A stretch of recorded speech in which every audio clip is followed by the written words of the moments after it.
Game గతం కాదు అని కిరణ్ కుమార్ రెడ్డి అనేవాళ్ళు కదా తెలంగాణ బిల్లు సందర్భంగా. అట్లే చెప్పి ఆయన అయిపోయింది, డివిజన్ అయితే అయిపోయింది. బట్ చివరి బంతి అయ్యేంత వరకు ఇది కనిపిస్తోంది. సర్ప్రైజింగ్ అంటే నిజంగా థర్డ్ రౌండ్ లో 201 ఓట్ల ఆధిక్యం గనక కనబడితే గనక, బీఆర్ఎస్ కి 201 ఓట్ల ఆధిక్యం వస్తే గనక, అది కూడా రేవంత్ నగర్ డివిజన్ లో వస్తే గనక వెరీ వెరీ సర్ప్రైజింగ్ ఫ్యాక్టర్. ఎందుకంటే ఈ 42 థర్డ్ రౌండ్ లో మెజారిటీ ఈవీఎంస్ రేవంత్ నగర్ లో కౌంట్ చేస్తున్నారు. ఎస్ వి ప్రకాష్ గారు, అంటే ట్రెండ్ అనేది బాగా నెక్ టు నెక్ పోతుంది. డీటెయిల్స్ వచ్చాయి. Third round BRS lead 201. నేను వివరాలు చెప్తాను. బీఆర్ఎస్ కు 12,503 ఓట్లు థర్డ్ రౌండ్ లో, కాంగ్రెస్ పార్టీకి 12,292, బీజేపీకి 401 ఓటు. అనుకున్నట్టుగానే బీజేపీ 2000 ఓట్స్ నుంచి 400 పడిపోయింది. సో ఇక మిగతా, ఎందుకంటే షేక్పేట డివిజన్ కమ్యూనల్ గా టెన్షన్ ఉండే division, Hindu Muslim population, north Indian votes, Lodh community votes షేక్పేటలో ఉంటాయి. ఆ ఓట్స్ లేదు community cutter Hindu vote.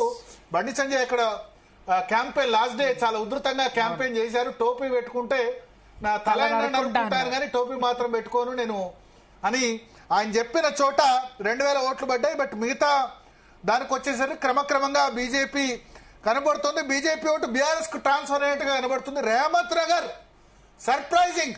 Revanth Nagar లో కాంగ్రెస్ కు కంఫర్టబుల్ లీడ్ అనుకుంటున్నారు. బట్ అక్కడ థర్డ్ రౌండ్ లో మనకు ఫిగర్స్ తో వచ్చాయి కాబట్టి నేను కన్ఫర్మ్ చేస్తున్నాను. థర్డ్ రౌండ్ లో బీఆర్ఎస్ లీడ్ అయితే, ఓవరాల్ లీడ్ లో కాంగ్రెస్ పార్టీ ఉంది. ఎందుకంటే 2 రౌండ్ లో వాళ్ళకి 1100 వచ్చింది. థర్డ్ రౌండ్ లో బీఆర్ఎస్ లీడ్ 201 కాబట్టి 900 ఓట్ల ఆధిక్యంలో కాంగ్రెస్ పార్టీ ఉన్నట్టు ఓవరాల్ గా. Third round voting wise figures వచ్చాయి. బీఆర్ఎస్ 12,503, కాంగ్రెస్ పార్టీకి 12,292, బీజేపీ 401. సో విప్రకాష్ గారు, సర్ప్రైజ్ ఎలిమెంట్. మీకు సర్ప్రైజ్ సార్, అది నాకేం కాదు. ఎందుకంటే నేను అప్పటి నుంచి చెప్తూనే ఉన్నాను.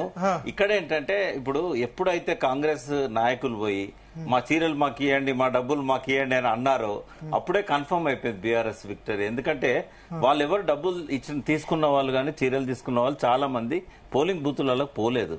పోతే కనుక 60% కొంచెం నియత ఉంటది కదా, నియత ఉన్నది కాబట్టి తీసుకొని ఓటింగ్ రాలేదు. ఎందుకంటే వేరే పార్టీకి వేయలేదు కదా, అట్లా అది ఇప్పుడు ఏమైందంటే అంత సత్యకాలపు రోజులు కాదు ఇవి, అంత సత్యకాలపు రోజులు.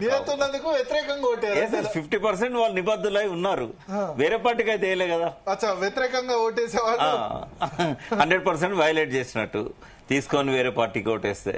సరే ఏదన్నా కానీ అండి, ఎలక్షన్లలో ఇవి మామూలే, వీటిని మనం ప్రత్యేకంగా మెన్షన్ చేయాల్సిన అవసరం లేదు. నెక్ టు నెక్ అనేది ఇప్పుడు రేవంత్ నగర్ లో ఇంత నేనే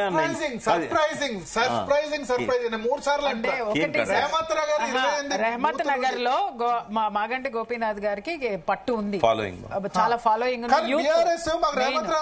వాళ్ళు చెప్పారు, వాళ్ళు చెప్పిన చోట లేదండి, అక్కడ యూత్ ఎప్పుడు కూడా చాలా బాగా వర్క్. రేవంత్ నగర్ లో ఎంఐఎం పాకెట్స్ ఉన్నాయా? ఉంటారు. ఇందాక మీ సునీల్ కూడా అన్నారు కదా 30-35% ముస్లిం. అది నేను చూశాను కదా, 47 ఏళ్లుగా నేను అక్కడ ఉండి తర్వాత కూడా అబ్జర్వ్ చేస్తూ వస్తాను. 47 ఏళ్ల క్రితం ఉన్నాను.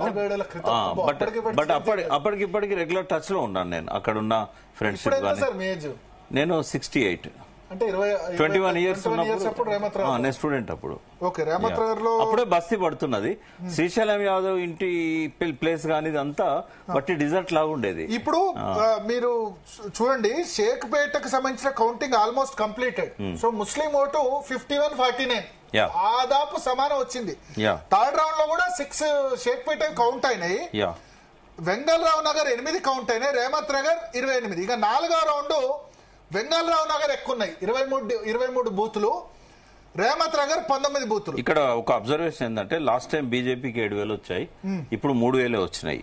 లాస్ట్ టైం 22,000 బీఆర్ఎస్ కి వస్తే 14,500 కాంగ్రెస్ కి వచ్చాయి. అంటే ఏంది, మీరు మొత్తం అన్ని రౌండ్లు కలిపి కాదు, ఒక్క షేక్పేటలోనే ఒక షేక్పేటలో బీజేపీ 2000 వచ్చాయి, 2000 వచ్చాయి కదా టోటల్ కలిపితే. లాస్ట్ టైం 7000, రెండో రౌండ్ కలిపితే 3000 దాకా వచ్చి లాస్ట్ టైం 7000 వచ్చాయి. ఓకే, అది ఈ 4000 ఓట్లు కన్వర్ట్ అయినాయి. ఓకే, తర్వాత కాంగ్రెస్ 14,500 కన్వర్ట్ అయితే కాంగ్రెస్ కావా చెప్పలేం, కావచ్చు. బట్ 22,000 మెజారిటీ బీఆర్ఎస్ కన్వర్ట్ అవుతాయి, నో డౌట్. అంటే గ్యాప్ కూడా అజరుద్దీన్ క్యాండిడేట్. కాంగ్రెస్ కనుక ముస్లిం క్యాంపెయిన్ చేసింది కదా, ముస్లిం అంటే మేము ముస్లిం ఇది అనేసరికి. అంటే లాస్ట్ టైం ముస్లిం క్యాండిడేటే ఉన్నాడు కదా. అవును, 14,000 వచ్చాయి వాళ్ళకి, 22,000 బీఆర్ఎస్ కి వచ్చాయి. అంటే దాదాపుగా 7,000 8,000 లీడ్ ఉంది అక్కడ లాస్ట్ టైం కూడా. ఓకే, కాబట్టి షేక్పేటలో మనం అనుకున్న దానికంటే ఎక్కువ బీజేపీ ఓట్ టర్న్ అయింది. అంటే సరే అనుకున్న దానికంటే ఇప్పుడు అప్పుడు పరిస్థితి వేరు కదా, బీజేపీ కొంచెం పరిస్థితి బాగుంది. ఇప్పుడు ఎలక్షన్ లో వన్ సైడ్ పోలరైజ్ అవుతున్నారు, అటు ఇటు కాకుండా. అది జనరల్ ఎలక్షన్. ఇక్కడ అందరూ తెలిసిపోయింది ట్రెండ్, బీజేపీ గెలిచేది లేదు, డిపాజిట్ వచ్చేది లేదు అని చెప్పి. నేనైతే డిపాజిట్ లో సగం కూడా వచ్చినా గ్రేటే, అంటే 16% సగం 8% వచ్చినా గ్రేటే అని అనుకున్నా. అది చెప్పాను కూడా, ఎవరు వస్తే గనక మనం చూద్దాం November 14th అని చెప్పి. సో సర్ప్రైజింగ్ ఎలిమెంట్, ఎవరు గెలిచినా 10,000 లోపే అని ఇంతకుముందు పెట్టాం, ఎవరు గెలిచినా 5,000 లోపే అని నేను ఇప్పుడు అంటా. ఎవరు గెలిచినా 10,000 లోపు కాదు, 5,000 లోపు. పీసీఆర్ ఒకసారి సునీల్ ఉంటే మళ్ళీ ఒకసారి జాయిన్ చేయండి. మీరేమంటారు, ఎవరు గెలిచినా 2,000 3,000 మధ్యనే ఎవరు గెలిచినా అంతే. దుబ్బాక రిపీట్, మళ్ళీ దుబ్బాక సినిమా కనబడుతుంది. ఎస్ ప్రియా చౌదరి గారు ఏంది, రేవంత్ నగర్, వెంగళరావు నగర్ కూడా కౌంట్ అయింది దానిలో 251 మెజారిటీ. నేను అదే చెప్తున్నాను కదా సార్. బట్ అక్కడ నెక్ టు నెక్ మూమెంట్ అయితే మాత్రం డెఫినెట్ గా ఉంది. అక్కడ ఇంకా బీజేపీ వాళ్ళైతే అసలు నాకు కనపడలేదు, నాకు బీఆర్ఎస్ కూడా అంత హవా కనపడలేదు. కాకపోతే అక్కడ ఓటింగ్ వచ్చింది అని అంటే కొంత ఆ ప్లేస్ మొత్తం కూడా అక్కడ ఉన్నటువంటి సెటిలర్స్ ఎక్కువ మంది ఉన్నారు. వెంగళరావు నగర్ కానివ్వండి, ఇటు ఎల్లారెడ్డి కూడా ఇటువైపు అంతా కూడా ఆ సెటిలర్స్ ప్రభావం ఖచ్చితంగా మాగంటి గోపి గారి మీద ఉంటుంది. సో అది బీఆర్ఎస్ కి కోటేస్తారా? ఎందుకేరండి, ఇప్పుడు సునీత క్యాండిడేట్, సునీత కదా, సునీత అది కాదు, రేవంత్ రెడ్డి, టీఆర్ఎస్ అధికారంలోకి వచ్చిన కాదమ్మా, టీఆర్ఎస్ అధికారంలోకి వచ్చిన కాదు ప్రతి ఓటు బీఆర్ఎస్ కే పడ్డది.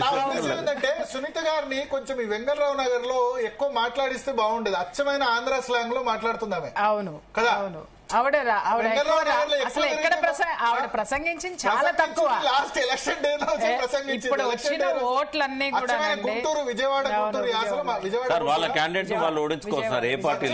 విజయవాడ, గుంటూరు అని అర్థం అవుతుంది.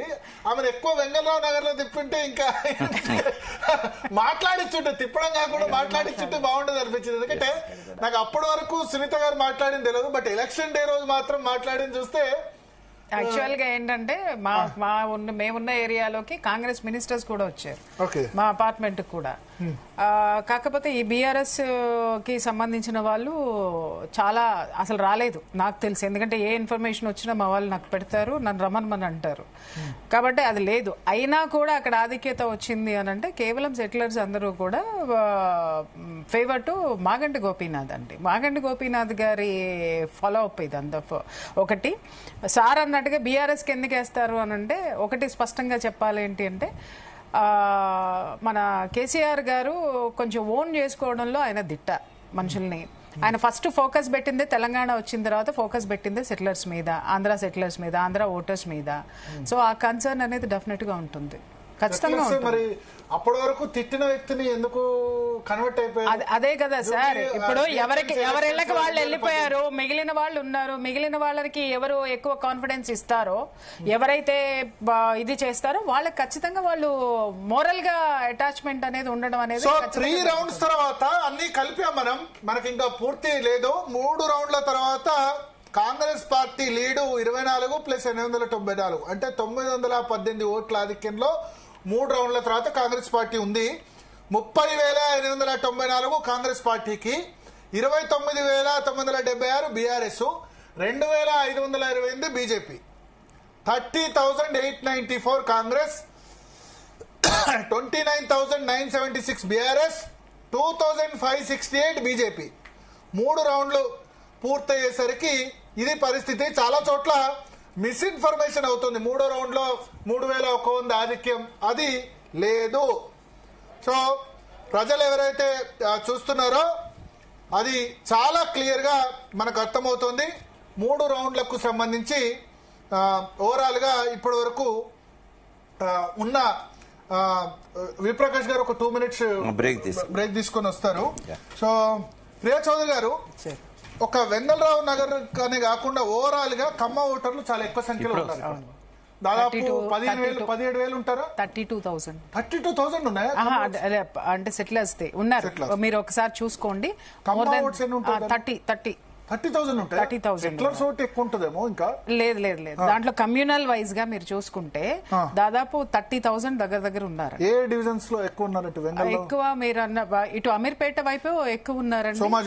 సోమాజిగూడ అండ్ ఇక్కడ ఎల్లారెడ్డిగూడ, తర్వాత వెంగళరావు నగర్, తర్వాత ఇటు మన రెహమత్ నగర్ లో కూడా ఆల్మోస్ట్ ఎక్కువ మంది ఉన్నారు. ఎందుకంటే ఫస్ట్ లో వచ్చి సెటిల్ అయిన వాళ్ళందరూ ఇటు రెహమత్ నగరు, తర్వాత ఎల్లారెడ్డి కూడా, వెంగళరావు నగర్ ఇటువైపే ఎక్కువ ఉన్నారు వాళ్ళు. అండ్ వన్ మోర్ థింగ్ ఏంటంటే జూబ్లీ హిల్స్ లో కూడా ఎక్కువ శాతం వాళ్ళే ఉన్నారు. ఓకే. సో ఖమ్మం ఓటు ఎటుబడిందని అనుకోవచ్చు మనం? మాగంటి సునీత క్యాండిడేట్ వైపా, లేకపోతే రేవంత్ రెడ్డి చంద్రబాబు నాయుడు దగ్గర కాబట్టి టీడీపీ చేసింది? మొన్న ఒక చిన్న పొరపాటు ఏం జరిగింది, చిన్న పొరపాటు కదా, అది పెద్ద పొరపాటు అని అంటాను. ఈ కమ్యూనల్ వెర్షన్ లో తీసుకుంటే కేసీఆర్ గారు ఏదైతే కమ్మ ఓటర్ల గురించి, కమ్మ కాస్ట్ గురించి ఎవరినైతే మాట్లాడారో అది ఇప్పుడు చాలా మైనస్ అయింది వాళ్ళకి. కేసీఆర్ కమ్మ ఓట్ల గురించి కేటీఆర్ గారు, నాట్ కేసీఆర్ గారు. కేటీఆర్ గారు కమ్మోళ్ళని మేము నమ్మాము, ఆయన ఒక పరుష పదం అయితే వాడారు. వీళ్ళు అసలు వీళ్ళని నమ్మి వేస్ట్ అన్నట్టుగా. ఎక్కడ అంటే బహిరంగంగా అన్నారా? లేదు, మన సీఎం రమేష్ గారు చేసినటువంటి ఇష్యూ, ఆ ఇష్యూలో డైరెక్ట్ గా కూర్చొని కమ్యూనిటీ మొత్తం కూడా ఒక అనౌన్స్మెంట్ అయితే ఇచ్చింది కదా. మేమైతే మాత్రం మీకు మేమేంటి అనేటటువంటిది మీరు గుర్తించినప్పుడు మీరేంటి అనేది గుర్తించాల్సినటువంటి అవసరం లేదు అనేటటువంటిది కూడా ఒకటి వాళ్ళ యొక్క అస్తిత్వానికి సంబంధించి ఒకటి ఖచ్చితంగా పాస్ చేశారు. సో ఇక్కడ ఇంత నెక్ టు నెక్ మూమెంట్ రావడానికి కూడా కారణం కూడా అదే. అది కాకుండా ఉన్నట్టయితే మాత్రం కొంచెం ఖమ్మం ఓట్లో కాంగ్రెస్ కే ఎక్కువ మెజారిటీ పడ్డదంటారా? ఇక్కడ రేవంత్ రెడ్డి గారు ప్లస్ కదండి. ఇక్కడ రేవంత్ రెడ్డి ఇప్పుడు ఎట్లా ఉంది అని అంటే, రేవంత్ రెడ్డి అయినా చంద్రబాబు నాయుడు సహచరుడు. ఇక్కడ రెండు విషయాలు. ఇక్కడ రేవంత్ రెడ్డి గారికి ఎందుకు ప్లస్ అయింది అని అంటే, ఒకటి కేటీఆర్ గారు మాట్లాడినటువంటి మాటతోటి మనస్తాపం చెందినటువంటి వాళ్ళు ఆటోమేటిక్ గా బీజేపీకి వెళ్ళాలంటే, అసలు బీజేపీ ఎక్కడ ఓన్ చేసుకుందండి కమ్మాళ్ళని? ఎక్కడ ఎవరు పట్టించుకున్నారండి? నన్ను మళ్ళీ ఎక్కువ మాట్లాడితే నేను మళ్ళీ మాట్లాడుతున్నానని మళ్ళీ ఏడుస్తారు ఒక్కొక్కళ్ళు. ఎవరు ఓన్ చేసుకోలేదు. ఇక్కడ కూటమి ఇక్కడే ఉందండి. కూటమి అక్కడ కదా ఉంది. తెలుగుదేశం ఓటు అడిగుంటే బాగుండేదా? ఖచ్చితంగా. అసలు ఇక్కడ ఎవరిని పిలిచారు? నేను మీకు ఒక చిన్న ఎగ్జాంపుల్ చెప్తున్నాను సార్. ఎప్పుడైతే లంకల్ దీపక్ రెడ్డి గారిని అభ్యర్థిగా అనౌన్స్ చేశారో వెంటనే నేను వాళ్ళ కార్యకర్తతోటి ఫోన్ చేయించాను. ఆయనతోటి ఇంటర్వ్యూస్ తీసుకొని ఆయన ఫాలో అప్ చేద్దాము అని చెప్పేసి అని నేను మాట్లాడితే ఆయన ఏమన్నారు తెలుసా? కావాలంటే ఆ కాల్ రికార్డు కూడా నేను బయట పెడతాను. ఏంటి ఏం మాట్లాడారు? నేను 4 రోజుల వరకు నాకు తీరిక లేదని చెప్పేసి అని మాట్లాడారు. 4 days వరకు. ఏంటి అని అంటే 4 days నేను వచ్చి అదేంటి దాన్ని ఏమంటారు, నామినేషన్ వేయడానికి 4 days టైం పడుతుంది. 4 days తర్వాత చూద్దాము, ఈ లోపు నన్ను జనం వేలకు దూసుకుని వచ్చేస్తున్నారు, నన్ను కలవడానికి నాకు తీరిక లేదన్నాడు ఆయన. అప్పుడు ఏమవుతుందండి? అరే ఒక మీడియా పర్సన్ ని కనీసం నేను చెప్తే కనీసం 10 మంది వింటారు. ఇలాంటి పర్సన్ వచ్చి నేను నీకు సపోర్ట్ చేస్తానండి అని చెప్పేసి అని నేను వెళ్ళింది లంకల్ దీపక్ రెడ్డిని చూసి కాదండి. ఆమె రైట్ వింగ్. ఒకసారి నేను అప్డేట్ ఇస్తాను. పరిగి ఎమ్మెల్యే రామ్మోహన్ రెడ్డి జాయిన్ అయ్యారు. అంతకంటే ముందు రామ్మోహన్ రెడ్డి గారికి ముందు ఈసీఐ అప్డేట్ అయింది. ఎలక్షన్ కమిషన్ ఆఫ్ ఇండియాకి సంబంధించి సెకండ్ రౌండ్ అప్డేట్ అయింది. 2,995 ఓట్ల ఆధిక్యంలో 2 రౌండ్ల తర్వాత నవీన్ యాదవ్ ఉన్నారు.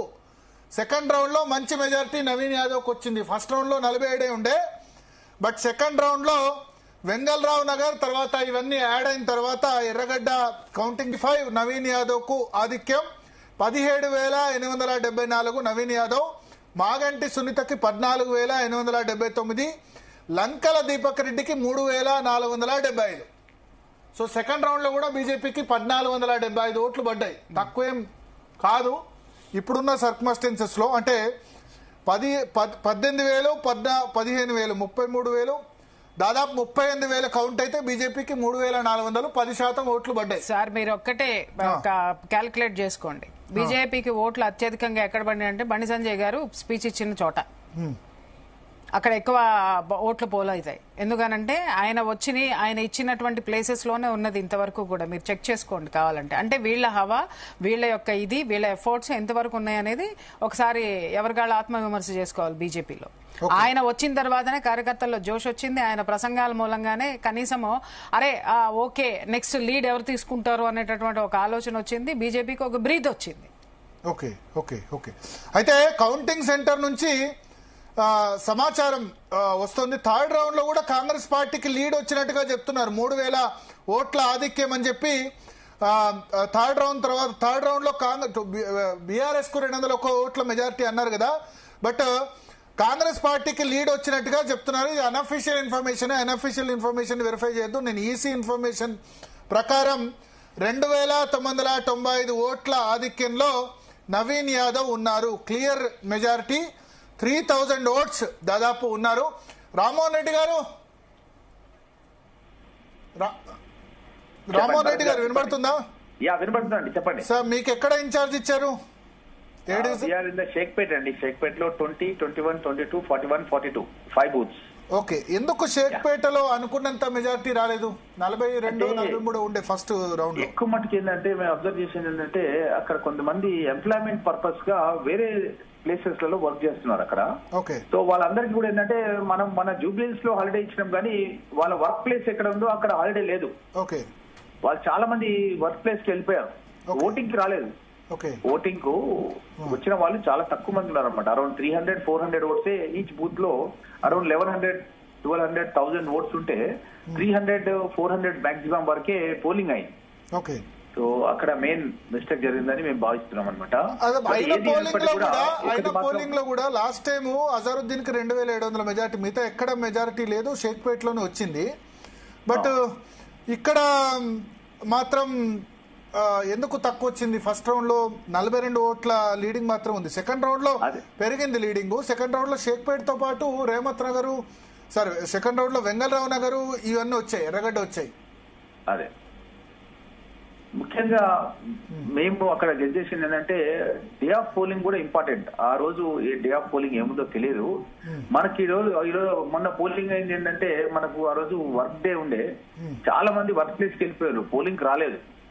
అది దాని మూలంగా జరిగిందని నేను భావిస్తున్నాం. బట్ ఏది కంఫర్టబుల్ మెజార్టీతో నవీన్ యాదవ్ గారు గెలవబోతున్నారు. సంతోషం. అది యువకుడు, బీఆర్ చదువుకున్నాడు. రేపు అభివృద్ధి చెందాలంటే జూబ్లీహిల్స్ కాన్స్టిట్యున్సీ తను శాసనసభ్యుడిగా ఉంటే అభివృద్ధి చెందాలని ప్రజలు విశ్వసించారు. దానికి గౌరవ ముఖ్యమంత్రి రేవంత్ రెడ్డి గారు, ఉప ముఖ్యమంత్రి గారు, మా మంత్రులు, అదేవిధంగా ఎమ్మెల్యేలు, చైర్మన్లు అందరూ కూడా సమిష్టిగా మేమంతా కూడా పనిచేయడం జరిగింది. దాంట్లో భాగంగానే ముఖ్యమంత్రి గారు 3 మంత్రులతో కమిటీ చేశారు. పొన్నం ప్రభాకర్ గారు హైదరాబాద్ ఇన్ఛార్జ్ మినిస్టర్, గడ్డం వివేక్ గారు, అదే విధంగా మన తుమ్మల నాగేశ్వరరావు గారు. వీళ్ళు 3 కూడా కలిసి జూబ్లీహిల్స్ నియోజకవర్గాల్లో ఎన్ని సమస్యలు ఉన్నాయని చెప్పి స్థానిక ప్రజలను, నాయకులను చర్చించి వాళ్ళు మొత్తం కూడా దానికి సంబంధించిన 200 కోట్ల రూపాయలకి శాంక్షన్ చేసుకొని ఒక సగం పనులు పూర్తి చేసి ప్రజలను ఓట్లు అడగడానికి వెళ్లి అందులో భాగంగా కూడా మనం ఇచ్చినటువంటి రేషన్ కార్డులు కానీ, సన్న బియ్యం కానీ, ఆర్టీసీ బస్సులో ఉచిత ప్రయాణం కానీ ఇవన్నీ కూడా చూసి ప్రజలు ఏమనుకున్నారంటే కాంగ్రెస్ ప్రభుత్వం అధికారంలో ఉంది, ఈ ప్రభుత్వం వస్తేనే మన సమస్యలు తీరుతాయని చెప్పి విశ్వసించారు. కాబట్టి ఈ రోజు నవీన్ యాదవ్ గారు గెలవబోతున్నారని నేను పూర్తిగా విశ్వసిస్తున్నాను. ఇది మంచి పరిణామం. సో అంటే ఓవరాల్ గా ఎంత లీడ్ వచ్చే అవకాశం ఉంది? ఉన్నటువంటి జవహర్లాల్ నెహ్రూ ఔటర్ రోడ్ గాని, ఇంటర్నేషనల్ ఎయిర్పోర్ట్ గాని, ఐఐటి హైదరాబాద్ గాని, ఇవన్నీ కూడా నేను స్వయంగా సోనియా గాంధీ గారు ఫౌండేషన్ వేస్తుంటే ఉన్నాను. ఇంటర్నేషనల్ ఎయిర్పోర్ట్ గాని, ఐఐటి హైదరాబాద్ గాని, అదే విధంగా రాజశేఖర్ గారు ఉన్నప్పుడే మన ఏదైతే జవహర్లాల్ ఔటర్ రింగ్ రోడ్ కూడా మనం పూర్తి చేయడం జరిగింది. మరి వాళ్ళు ప్రజలు కూడా ఆలోచిస్తారు కదా, ఈరోజు హైదరాబాద్ కు గర్వకారణం ఈ 3 కూడా. అలాంటి బీజేపీ కానీ, టీఆర్ఎస్ కానీ వాళ్ళు 12 ఏళ్ళు, వీళ్ళు 10 ఏళ్ళు అధికారంలో ఉండి వాళ్ళు ఏం చేశారు అనేది కూడా ప్రజలంతా కూడా ఆలోచన చేస్తారు కదా తప్పకుండా. కాబట్టి ఇప్పుడు అధికారంలో ఉన్న పార్టీ కాబట్టి వీళ్ళ ద్వారానే మన సమస్యలు తీరుతాయని విశ్వసించారు కాబట్టి ఇంత మంచి మెజార్టీ వస్తుంది. ఓకే, అంటే మంచి మెజార్టీ అంటే ఎంత మెజార్టీ రావచ్చు అనుకుంటాను మీరు? యాక్చువల్ గా అయితే మాకున్నటువంటి సర్వే రిపోర్ట్స్ ప్రకారం ఇంకా చాలా ఎక్కువ ఎక్స్పెక్ట్ చేసినాం. మేము అరౌండ్ 25-30,000 అనుకున్నాం. But I feel we're coming around 15,000 majority. Okay okay okay okay so overall గా 15,000 మెజార్టీ అయితే ఈజీగా క్రాస్ అవుద్ది. 100% అండి, ఈజీగా క్రాస్ అవుతుంది. ఈజీగా క్రాస్ అవుద్ది. Okay, yeah thank you Rammohan Reddy గారు. సో విప్రకాష్ గారు, మనకు సమాచారం ఏంటంటే 2 రౌండ్ల తర్వాత ఎలక్షన్ కమిషన్ ప్రకారం దాదాపు 3,000 ఓట్లు, 4 రౌండ్ల తర్వాత 10,000 లీడింగ్ నవీన్ యాదవ్ అని చెప్తున్నారు. నేను ఇది కన్ఫర్మ్ చేయట్లేదు, ఎందుకంటే నేను కౌంటింగ్ సెంటర్లో లేను కాబట్టి, ఎందుకంటే రకరకాల సమాచారం వస్తుంది. అధికారిక సమాచారం అయితే 3,000 లీడ్ 2 రౌండ్ల తర్వాత, అనధికారిక సమాచారం అప్పుడు వచ్చింది 1,100 లీడ్ అన్నారు, కానీ కాదు క్లియర్గా, ఎందుకంటే రౌండ్లు కౌంట్ చేయడం ఇదంతా కూడా ఎక్స్పర్టైజ్ వ్యవహారం, అక్కడ ఉన్న వాళ్ళకి అక్కడున్న లోకల్ వాళ్ళకి అది లేదు. బట్ 3,000 మెజారిటీ ఉంది. 4 రౌండ్స్ తర్వాత 10,000 మెజారిటీకి దగ్గరలో ఉన్నారని చెప్పి కాంగ్రెస్ పార్టీ నేతలు చెప్తున్నారు. అంటే 10,000 లీడింగ్ అని చెప్తున్నారు. వాళ్ళకి ఇంటర్నల్ గా అన్న నుంచి వచ్చిన సమాచారం ప్రకారం చెప్తారు. ఒకవేళ అదే నిజమైతే ఇంకా కన్ఫర్మ్ అయినట్టే. ఒకవేళ 4th రౌండ్ కల్లా 10,000 లీడ్ ఉంటే ఇంకా అది బీట్ చేయడం అనేది బీఆర్ఎస్ కాదు. 6,000 5,000 లోపు ఉంటే అవుతుంది అంతే. సో నేను చెప్పినట్టు 3rd 4th మరి ఇవి కదా రేమత్ నగర్ సంబంధించే ఎక్కువ ఉంటాయి. 2nd రౌండ్ సంబంధించి అఫీషియల్ షీట్ కూడా వచ్చింది. 17,874 Naveen Yadav, Maganti Sunitha Gopinath 14,879. So 3rd 4th round లో చాలా ఎక్కువ వచ్చినట్టు, అంటే 9,500 కాంగ్రెస్ లీడింగ్ ఆఫ్టర్ 4 రౌండ్స్ అని అనధికారిక సమాచారం. ఐ కెనాట్ వెరిఫై, రకరకాల సమాచారం వస్తుంది. 3rd రౌండ్ బీఆర్ఎస్ లీడ్ అని బీఆర్ఎస్ వాళ్ళు. అంటే ఇక్కడ మీరు ఇదివరకు ఇచ్చిన అనధికార సమాచారానికి అధికార సమాచారానికి పెద్దగా వేరియేషన్ లేదు. ఇది కూడా 3rd రౌండ్ లో బీఆర్ఎస్ లీడ్ అని ఇచ్చారు, బీఆర్ఎస్ ఆధిక్యం అని 211 అని. కానీ 3rd రౌండ్ లో మరి బీఆర్ఎస్ లీడ్ అయితే ఇంత మెజార్టీ 9,000 మెజార్టీ 4 రౌండ్ల తర్వాత రాదు. 3rd and 4th కలిపి మరి రేవంత్ నగర్ లో కొన్ని ఏరియాస్లలో వాళ్ళకు బాగా పట్టు ఉంటది. నవీన్ యాదవ్ ఎక్కడైతే సీమంతాలు చేసిండో, ఎక్కడైతే వాళ్ళకు పెళ్లిళ్ళు చేశాడో, వాళ్ళకి సర్వీస్ ఇచ్చాడో డెఫినెట్ గా ఉంటది. అక్కడ 1 సైడ్ ఉంటది, చూడాలి మనం. ఒకవేళ కౌంటింగ్ కంప్లీట్ అయింది, షేక్పేట ఆల్మోస్ట్ కంప్లీట్ అయింది, ఒక 6 బూతులు మాత్రమే ఉన్నాయి. తర్వాత 2 రౌండ్లకు సంబంధించి అధికారిక సమాచారం ప్రకారం షేక్పేట 76 బూతులు షేక్పేట కంప్లీట్ అయినాయి. ఎర్రగడ్డవి 9 బూతులు కంప్లీట్ అయినాయి. వెంగళరావు నగర్ 13 బూతులు, ఎర్రగడ్డవి 9 బూతులు కంప్లీట్ అయినాయి. వెంగళరావు నగర్ 5 కంప్లీట్ అయినాయి, 2వ రౌండ్ వరకు చూసుకుంటే. 3rd రౌండ్ లో షేక్పేట 6 ఉంటాయి, Vengala Rao Nagar 8, రేమత్ Nagar 28. So 3rd round లో మరి బీఆర్ఎస్ లీడ్ అని అనధికారికంగా వచ్చింది. అది వస్తే గనక మరి 3rd రౌండ్ లో బీఆర్ఎస్ లీడ్ అయితే 9,500 ఓట్ల మెజార్టీ నవీన్ యాదవ్ ఉండదు. ఎందుకంటే కాంగ్రెస్ మీడియా, కాంగ్రెస్ వాళ్ళకు సంబంధించిన వాళ్ళు చెప్తున్నారు 9,500 ఓట్ల మెజారిటీ వచ్చింది ఇప్పటి వరకు 4 రౌండ్ల తర్వాత అని చెప్తున్నారు.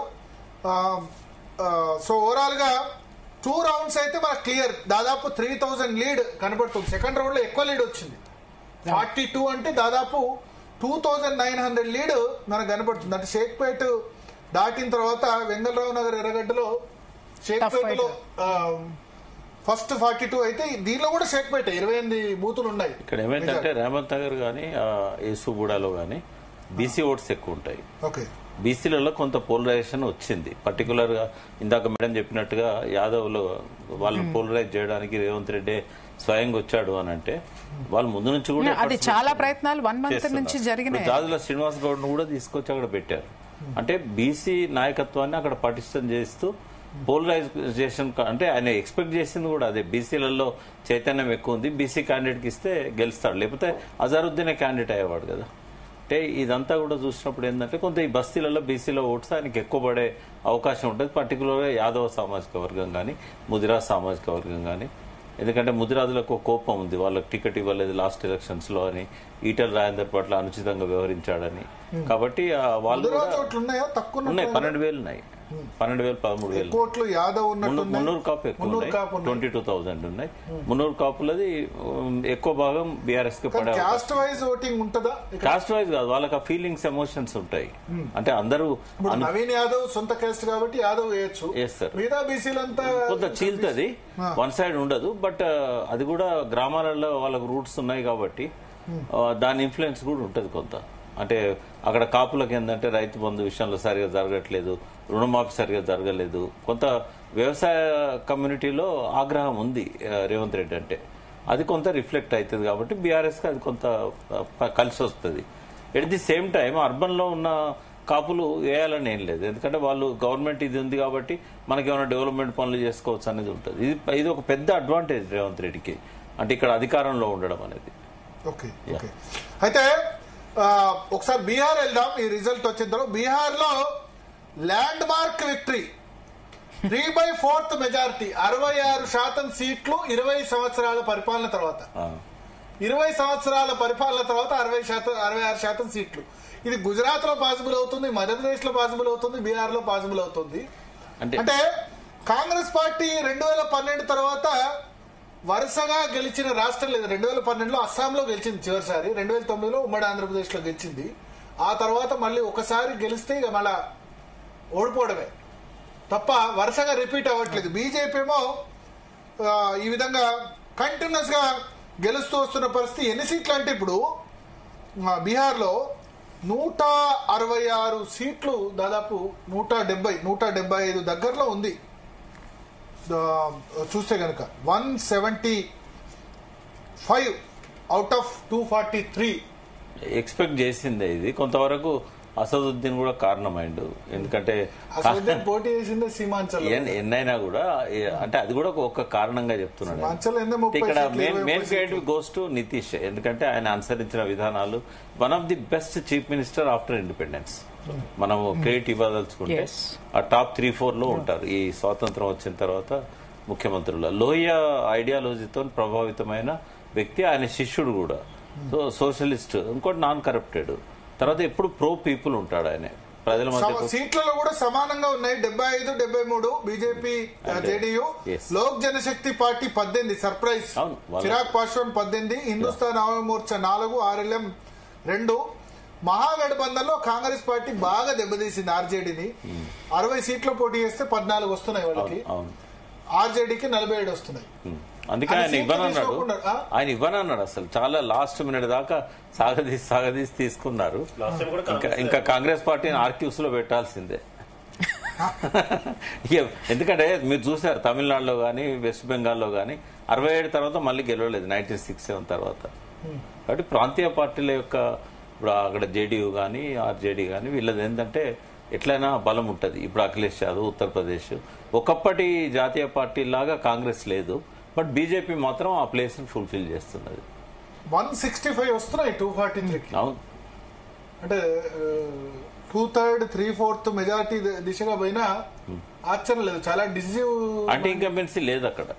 యాంటీ ఇన్కంబెన్సీ టైట్ ఫైట్ అని లాస్ట్ వరకు చెప్పారు. ఎగ్జిట్ పోల్స్ బిఫోర్ వరకు కూడా చాలా టైట్, 120 అని చెప్పారు. కానీ నాకు టైట్ కనబడతలేదు. ప్రశాంత్ కిషోర్ ఓటింగ్ పరంగా చూస్తే బీజేపీకి 23% ఓట్లు వచ్చాయి. ఇప్పుడు ఎలక్షన్ కమిషన్ దాని ప్రకారం ఓటింగ్ పర్సెంటేజ్ నేను చూస్తాను. పార్టీ వైజ్ ఓట్ షోర్ బీజేపీ 23.07, జేడీయూ 18.07, 5% తక్కువ ఉంది జేడీయూది. ఇద్దరు సమాన సీట్లో పోటీ చేశారు, 101. ఆర్జేడీకి 22.93, బీజేపీ కంటే ఒక 0.015 తక్కువ వచ్చింది. కాంగ్రెస్ పార్టీ బాగా దెబ్బతీసింది, 7.82%. అంటే ఆర్జేడీ ఎక్కువ స్థానాలు పోటీ చేసింది. బీజేపీ 101 చేస్తే ఆర్జేడీ దాదాపు 150 దాకా చేసింది. కానీ ఆర్జేడీ 150 చేసినా ఒకటి, బీజేపీ 101 చేసిన ఓటింగ్ పర్సంటేజ్ లో వాళ్ళు హైయెస్ట్ లో ఉన్నారు. జేడీయూ సీట్లు సమానంగా ఉన్న 5% తక్కువ ఉంది ఓటింగ్. ఇద్దరు సమానంగా చేశారు, 101 చేశారు. అంటే వీళ్ళ లీడర్షిప్ కొరత ఉంది. ఇప్పుడు ఇంకా ఎస్టాబ్లిష్ కాలేదు తేజస్వి. యాక్చువల్ గా ఇంకొకటి పెద్ద మైనస్ ఏంటంటే అసలు తేజస్వి యాదవ్ ముఖ్యమంత్రి క్యాండిడేట్ అని డిక్లేర్ చేయలేదండి. చేశారు లాస్ట్ మినిట్ లో చేశారు. ఆ కన్ఫ్యూజన్ అనేది ఓట్ అధికార యాత్ర, బీహార్ ఎస్ఐఆర్ కు వ్యతిరేకంగా అన్ని చేసినాయని మరి జంగల్ రాజ్ అనేది ఏదైతుందో ఇంకా ప్రజల మనసులో ఉంది లాలూ ప్రసాద్ మీద, అదొకటి. తర్వాత బీహార్ లో లేబర్ మైగ్రేషన్ అనేది ఆపడానికి నితీష్ చాలా ప్రయత్నాలు చేశాడు. అసలు యూత్ ఎవరైతే ఎడ్యుకేటెడ్ ఉన్నారో వాళ్ళను బీహార్ దాటిపోకుండా వాళ్ళ స్కిల్ డెవలప్మెంట్ ఇంకా లేబర్ మైగ్రేషన్ అంటే యూత్ నేను అనేది ఇప్పుడు యూత్ ఓటర్స్ ఎక్కువ ఉంటారు. యూత్ విషయంలో మాత్రం ఆయన చాలా మహాగఠబంధన్ వైపే ఉన్నారు అనే సర్వే రిపోర్ట్స్ కూడా చెప్పినాయి కదా. కానీ ఇప్పుడు అట్లా లేదు. యూత్ ఏంటంటే నితీష్ ని ఇష్టపడుతున్నారు. ఆయన హండ్రెడ్స్ ఆఫ్ ఈ స్కిల్ డెవలప్మెంట్ సెంటర్స్ కానీ ఇట్లాంటివన్నీ పెట్టాడు. దానివల్ల కొంత ఈసారి ప్రత్యేకంగా ఫోకస్ లాస్ట్ ఎలక్షన్స్ కి యూత్ మీదనే ఉంది. అందుకని అది కొంత టర్న్ అయిందనేది మనకి రిజల్ట్స్ చెప్తా ఉన్నాయి. లేబర్ మైగ్రేషన్ కూడా స్లోగా తగ్గడానికి వాళ్ళకి కావాల్సినంత మనీ వాళ్ళ అకౌంట్లలో ఇవ్వడానికి నితీష్ చాలా ప్రయత్నం చేశాడు. ఇంకా అంత డబ్బు వచ్చినాక వాళ్ళు మైగ్రేట్ కావాల్సిన అవసరం లేదు, ఏదో దొరికింది చేద్దాం, ఉన్నదంతా తిందామని అనుకుంటారు. కాబట్టి ఈసారి ఆయన స్ట్రాటజీస్ అనేటి గత అన్ని ఎన్నికల కంటే కూడా ఎబోవ్ ఆల్, అది మోడీ గారు కూడా ఇష్టపడ్డారు. బహుశా నేను అనుకుంటున్నా ఈ ఎలక్షన్లో మేనిఫెస్టో ఏదైతే ఎన్డీఏది ఉందో అది రేపు దేశానికి మేనిఫెస్టో అవుతుంది, అన్ని రాష్ట్రాలకు మేనిఫెస్టో అవుతుంది. ఆ రకంగా బీహార్ రిజల్ట్స్ అనేటివి ఇవాళ బీజేపీకి ఈ దేశానికి ఒక రోల్ మోడల్ గా బీహార్ ను పెట్టుకోవడానికి మేనిఫెస్టోలో వాళ్ళు మహిళలకి స్కూల్ పోయే పిల్లల దగ్గర నుంచి ఓల్డ్ ఏజ్ వాళ్ళ వరకు అందరికి క్యాష్ డిపాజిట్స్ వేర్వేరు కాంగ్రెస్ చేస్తామని చెప్పింది, అన్ని రాష్ట్రాలు కాంగ్రెస్ చేస్తుంది, కర్ణాటకలో చేస్తుంది. ఇప్పుడు తెలంగాణలో రేవంత్ రెడ్డి పోయి ఉన్న కొద్దిగా అవకాశాలను కూడా దెబ్బతీశాడు. ఆయన ఏమన్నాడు, బీహార్ బ్లడ్ లోనే ఉంది అనేది ఏదైతే ఇక్కడ అన్నాడో అది చాలా దెబ్బతీసింది. అది అట్లా ఇంకోటి రాహుల్ గాంధీ అంత చరిస్మాటిక్ లీడర్ కాదని పదే పదే రుజువు అవుతా ఉన్నది. ఆయన భారత్ జోడో యాత్ర తర్వాత కొంత ప్లస్ అయినా కూడా పార్లమెంట్ ఎలక్షన్స్ లో, బట్ రెస్పెక్టివ్ స్టేట్స్ లలో మాత్రం ప్లస్ కావట్లేదు. ఇవన్నీ కూడా చూడాలి. కాంగ్రెస్ నాయకత్వాన్ని మార్చుకోవాల్సిందే. ఇంకా మళ్ళీ ప్రియాంకని తీసుకొచ్చి ముందు పెట్టినా కొంత మెరుగైతుందేమో, ఇందిరాగాంధీని చూస్తారేమో ఈ జనరేషన్. ఎందుకంటే పాత జనరేషన్ కి ఇందిరా తెలుసు, ఇప్పుడు పుట్టిన జనరేషన్ కి ఇందిరా తెలియదు, ఓటు వచ్చిన జనరేషన్ కి. అట్లా ప్రియాంక ఏమన్నా ఐకాన్ కావచ్చేమో, బట్ రాహుల్ గాంధీనే పెట్టుకుంటే కూడా ఇప్పుడు 10 ఏళ్ల రాజకీయాల్లో ఉంది. ఇప్పుడు కొత్తగా ఐకాన్ ఉత్తరప్రదేశ్ లో ఆమె ఫెయిల్ అయితేనే ఆమె ఎక్కడ రాణిస్తారో తీసుకొచ్చి పెట్టారు. ఉత్తరప్రదేశ్ జనరల్ సెక్రటరీ నాయకత్వం మారాలంటే వాళ్ళకున్న ఆప్షన్ అది ఒకటే. వేరే వాళ్ళని తీసుకురారు, వాళ్ళ బ్లడ్ లో లేదు. అది తీసుకొస్తే ఇప్పుడు పివి నరసింహరావు తీసుకొచ్చారు, ఏమైంది లాస్ట్ ఆయన ముఖం చూడకుండా అయిపోయింది కాంగ్రెస్. చివరికి అది అంత్యక్రియలప్పుడు కూడా భయంకరమైన అవమానం. 99 సీట్లు వచ్చాయి కదా. అంటే భారత్ జోడో యాత్ర తర్వాత కొంత చేంజ్ కనబడ్డది, బట్ ఇక మోడీ దాని నుంచి గుణపాఠం తీసుకుంటాడు కదా, ఎందుకు సీట్లు తగ్గినాయి. ఆయన రిక్వెస్ట్ కూడా చేసుకున్నాడు, ఏంటంటే ఒక డిగ్నిఫైడ్ గా నడుస్తున్న టైంలో రాహుల్ గాంధీ చాలా బాంబులు పేల్చారు కదా, హైడ్రోజన్ బాంబు అన్నారు, యాటం బాంబు అన్నారు. ఇప్పుడు వీళ్ళు ఇచ్చిన ఓట్ చోరీ ఇది ఎలక్షన్ కమిషన్ డీటెయిల్స్ తో పాటు బయట పెట్టింది, అది ఏం లేదు ఫ్యాక్ట్ అనేది. ఇవన్నీ అంత వాస్తవాల మీద ఆధారపడి మాట్లాడు రాహుల్ గాంధీ. ఇక్కడికి వచ్చి కూడా అదే చెప్పాడు కాళేశ్వరంలో. అంతిమంగా ప్రజల్లోకి వెళ్ళిందా లేదా ఒక విషయం, ఈ పార్టీలు చేసిన అలిగేషన్స్ కావచ్చు ఏదైనా సరే, పోతే ఇట్లా ఎందుకు ఉంటుంది రిజల్ట్? ఇప్పుడు ఓట్ చోరీని ప్రజలు నమ్మి ఉంటే ఇట్లా ఉండదు కదా, రిజల్ట్ ఇట్లా ఎందుకు ఉంటుంది? ఇప్పుడు ఆయన వెరిఫై చేసుకోవట్లేదు. ఇక్కడ వచ్చి కాళేశ్వరంలో 1,00,000 కోట్ల అవినీతి అన్నాడు, అప్పటి వరకు ఖర్చు అయింది 93,000 కోట్లు. ఎట్లయితే 1,00,000 కోట్ల అవినీతి అనేది రాహుల్ గాంధీ వెరిఫై చేసుకోవాలి కదా. అంటే ఇవన్నీ ఏం చేయలేదు ఆయన. అక్కడ కూడా అంతే, వాళ్ళ లోకల్ వాళ్ళు చెప్పింది వింటున్నాడు. ప్రశాంత్ కిషోర్ కూడా కాంగ్రెస్ దెబ్బతీయడంలో కారణం. ఆయన ప్రచారం కూడా అగెనిస్ట్ రాహుల్ గాంధీ, అగెనిస్ట్ కాంగ్రెస్, ఇద్దరికి అగెనిస్ట్ చేసినా కూడా ఇంకా వాళ్ళు ప్రశాంత్ కిషోర్ ఎట్లా గెలవడు కాబట్టి కాంగ్రెస్ ను టార్గెట్ చేశాడు కదా. ఆయన మోడీకి అనుకూలంగా టర్న్ అవుతుంది కొంత. ఆయన మీద నమ్మకం ఉంది, ఆయన స్థిరపడతాడు ఈ ఎలక్షన్ లో. నెక్స్ట్ టైం ఆయన టఫ్ ఫైట్ ఇస్తాడు. ఓకే, ఇప్పుడు ఎట్లా మరి ఏంటి బీహార్ సంబంధించి సరే Rahul Gandhi future, Congress party future ఆర్కేవ్స్ అన్న కదా. కాదా, ఇప్పుడు మొదటిసారి 44 వచ్చాయి, రెండోసారి 52, మూడోసారి 99, ఈసారి 120 వస్తే గవర్నమెంట్. మిత్రపక్షాలు కూడా వాళ్ళతో ఉండవు, చాలా మిత్రపక్షాలు కూడా వాళ్ళతో ఉండవు. వాళ్ళు బయటకు వచ్చిన తర్వాత ఇంకా ఆ మాత్రం కూడా రాదు. ఉండకపోతే లాభం లేదు. ఇప్పుడు బీజేపీ అట్లా కాదు సార్, ఇప్పుడు కాదు అసలు ఆయన స్పీచెస్ చూసారా, రాహుల్ గాంధీ గారి స్పీచెస్ అసలు పురాతనమైనటువంటి స్పీచెస్ లేవు, ఏది సబ్జెక్ట్ కి సంబంధించి, లేదా లేటెస్ట్ గా యూత్ నాకట్టుకునేటివి కూడా లేవు.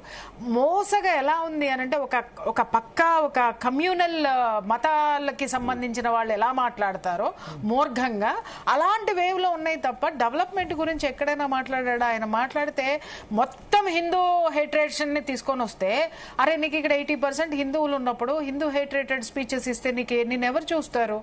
కనీసం ఆ మాత్రం కామన్ సెన్స్ జ్ఞానం ఒక రాజకీయ నాయకుడికి ఉండదా? ఉండాలి కదా. ఇప్పుడు అమితాబ్ బచ్చన్ లాగా టవరింగ్ పర్సనాలిటీ మోడీ గారిది, షారూక్ ఖాన్ లాగా చాలా ఆయన భుజాల కంటే కిందికి రాహుల్ గాంధీ ఉన్నాడు ఇమేజ్ లో. షారూక్ ఖాన్ అంతా కూడా ఉన్నాడా? డౌటే. కానీ రాబోయే రోజుల్లో ఈవెన్ తెలంగాణలో కూడా మళ్ళీ ఆ పార్టీ రాదు, కర్ణాటకలో కూడా వచ్చే అవకాశం తెలంగాణలో 80% రాదు. ఇప్పుడు వాళ్ళ నాయకులు ఇప్పుడు 4 రౌండ్లు ముగిసేసరికి 9,500 డిఫరెంట్.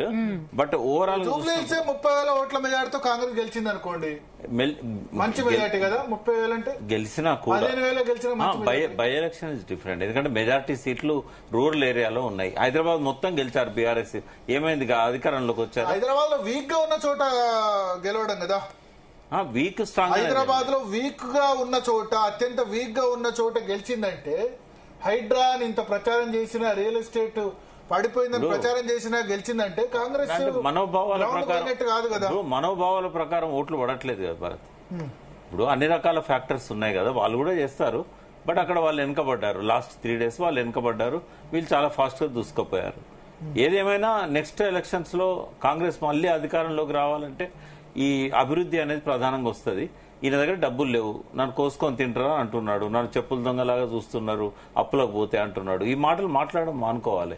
కంప్లీట్ ట్రాన్స్ఫార్మ్ కావాలి రేవంత్ రెడ్డి. ఒకవేళ కనుక మళ్ళీ అధికారంలోకి తీసుకురావాలి, at least tough contest next general election లో ఉండాలంటే కూడా ఆయన కంప్లీట్ గా ట్రాన్స్ఫార్మ్ కావాలి. అది ఎవరు మార్చలేరు, ఆయన మారాలి.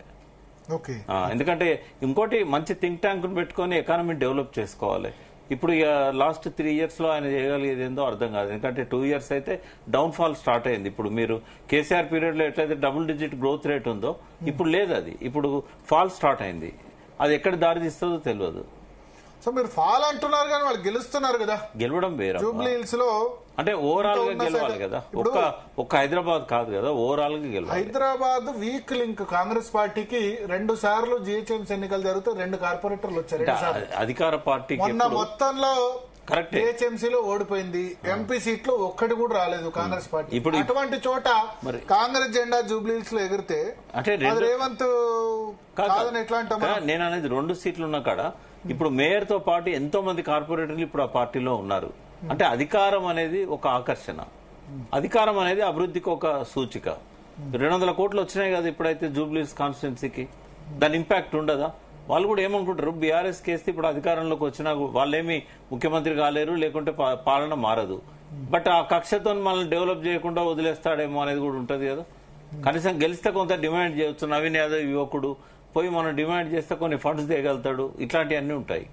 కాబట్టి న్యూట్రల్ ఓటర్స్ కూడా కొంతవరకు కాంగ్రెస్ కి ఎందుకు మొగ్గుతారు అంటే వాళ్ళు 3 years ఏందనేది చూస్తారు. నెక్స్ట్ ఎలక్షన్లు అప్పుడు బీఆర్ఎస్ కేసుకోవచ్చు.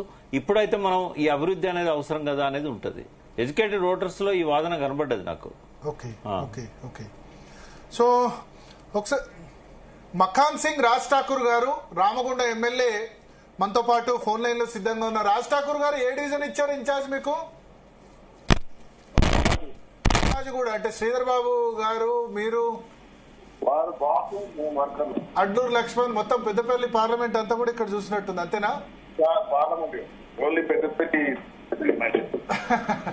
సో ఎట్లా ఉంది సోమాజిగూడలో? ఏంది మీ అసెస్మెంట్? చాలా తక్కువ పోలింగ్ అయింది సోమాజిగూడలో, ఎందుకు? చదువుకున్న వాళ్ళు బాగుంది. చాలా సింపుల్ గా ఆన్సర్ ఇచ్చారు. నేను నిన్న రాత్రి కూడా చెప్పాను, చదువుకున్న వాళ్ళకంటే మిగతా వాళ్ళు చదువుకొని వాళ్ళు చాలా నయం అని చెప్పి. 33% పోలింగ్ అయింది. చెప్పండి. నేను ఒక చెప్తానేమో ఓకే, వాయిస్ బ్రేక్ అవుతుంది, ఒక్కసారి క్లియర్ గా చెప్పండి. భారతదేశ ప్రభుత్వం ఇక్కడ ఒక చట్టం ఓటైన వారికి తెలంగాణ దేశానికి సంబంధించిన గుర్తింపు ఇవ్వద్దు, అప్పుడు కానీ ఓటేయడానికి రారు ప్రజలు. ఎంత దుర్మార్గం అంటే చదువుకున్న వాళ్ళు ఓట్లకు రావట్లేదండి. అంటే 33% రావడానికి అంటే సెలవు లేకపోవడం వాళ్ళు రాలేదా? మీకు రీజన్స్ కనిపించాయా? సెలవు జూబ్లీస్ ఇచ్చారు. నేను స్వయంగా చూసినా ఎవరు ఇళ్ళకి వెళ్ళలేదు. రమ్మన్నా రాలే. వస్తాం కూడా దాటేస్తారు తప్ప రాలే.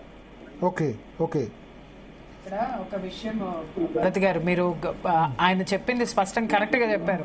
చదువుకున్న వాళ్ళు ఓటు వేయలేదు అని చెప్పేసి. ఇక్కడ ఓటు రోజున ప్రతి ఒక్కళ్ళకి సెలవిస్తారు. ఇక్కడ మనం ఒకటి రెండు విషయాలు ఇక్కడ అర్థం చేసుకోవాలి. ఏంటంటే చదువుకున్నవాడు విమర్శించడానికే పనికొస్తాడా, కరెక్ట్ పర్సన్ ఎన్నుకోవడానికి ముందుకు రాడా? చదువుకున్నవాడు ముందుకు వచ్చినప్పుడే కదా కరెక్ట్ అభ్యర్థుల్ని పార్టీలు పెడతాయి, కరెక్ట్ గా డెవలప్మెంట్ అనేటటువంటిది జరుగుతుంది. కేవలం వీళ్ళు ఇంట్లో కూర్చునో లేకపోతే సోషల్ మీడియాలో కూర్చునో ఒక కామెంట్ పెట్టడానికో ఒక విమర్శ చేయడానికో వీళ్ళు మేధావులని చదువుకున్న వాళ్ళమని చేయడానికి పనికొస్తున్నారు కానీ ఒక కరెక్ట్ అభ్యర్థిని ఎన్నుకోవడానికి ఓటు వేయడానికి ఎందుకు ముందుకు రారు? ఓటు వేసేటటువంటి తీరిక లేకపోతే ఇష్టమో వీళ్ళకి లేనప్పుడు అసలు వీళ్ళు సిటిజన్స్ గా గవర్నమెంట్ నుంచి ఎందుకు ఏం తీసుకుంటున్నారు? ఇంకొక విషయం ఏంటంటే సెలవు దొరకట్లేదు అనేది ఇందాక కూడా ఒక ఆవిడ మేడం చెప్పారు, సెలవు దొరకలేదండి, అవుట్ ఆఫ్ స్టేషన్ ఉన్నారండి అని. అయితే రెండు ఆల్టర్నేటివ్స్ ఉన్నాయి 100% పోల్ కావడానికి. Let me tell you, first ఏంటంటే కర్ఫ్యూ పెట్టాలి ఎక్కడైతే ఉన్నదో పెట్టి వీళ్ళే బూతుల్లో ఇన్ఛార్జీలు ఉన్న ఆఫీసర్స్ ఎలక్షన్ ఏజెంట్లతో పాటుగా ఒక ప్రత్యేకమైన బస్ పెట్టుకుని ఇంటింటికి పోయి మాక్సిమం ఉంటే ఒక 250-300 ఇళ్ల కంటే ఎక్కువ ఉండవు ఒక బూత్ లో. 1000-2000 ఓట్లే కదా. కాబట్టి ఇంటింటికి పోయి చేయాలి. సెకండ్ ఏంటంటే ఇది వద్దనుకుంటే ఆస్ట్రేలియాలో పెనాల్టీ వేస్తారు ఓటు కనుక వేయకపోతే $1,000 $2,000 పెనాల్టీ వేస్తారు వ్యాలిడ్ రీజన్ చెప్పకపోతే. అదన్నా చేయాలి. ఇంకొక విషయం సార్, వ్యక్తిగతంగా మనం సెలవులు తీసుకోవా ఆఫీస్ కి? ఇంట్లో వాళ్ళకి బాగోలేదనో లేకపోతే మనకి ఫ్రెండ్ పెళ్లి ఉందనో లేకపోతే చుట్టాలు పెళ్లిళ్ళు ఉన్నాయనో సెలవులు తీసుకునే వాళ్ళు చాలా విలువైనటువంటి ఓటు వేయడానికి సెలవు తీసుకోవాలి. ఒకసారి అడుగుదాం మకాన్ సింగ్ గారు, మీకు ఎందుకు అంటే ఓటర్లో నిరాసక్తత కనిపించిందా? 33% అక్కడ రెహమత్ నగర్ లాంటి చోట్ల 50% అయితే ఇక్కడ 33% సమాజ్ కూడా. సార్ నిరాసక్తి ఎక్కడ కనిపించలే, అత్యుత్సాహం వాళ్ళే ఉంటారు, క్వశ్చన్స్ వాళ్ళే వేస్తారు, పనులు కావాలని వాళ్ళు వేస్తారు, తప్పుగా మాట్లాడే వాళ్ళే వేస్తారు, అన్ని వాళ్ళే చేస్తారు, రాజకీయం చేస్తారు చెప్తారు. Social media